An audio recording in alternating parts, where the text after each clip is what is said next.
لكل اللي بيحبوا ليرنج الانسيالات لازم تشوف الفيديو ده لحد الاخر.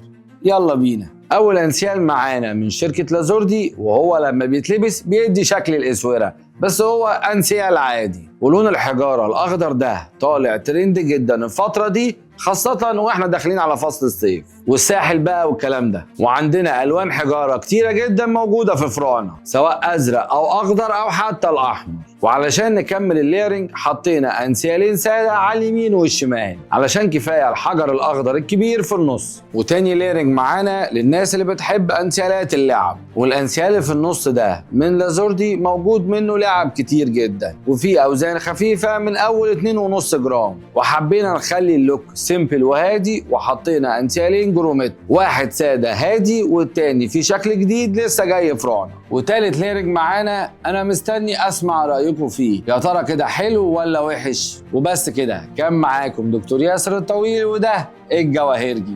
سلام.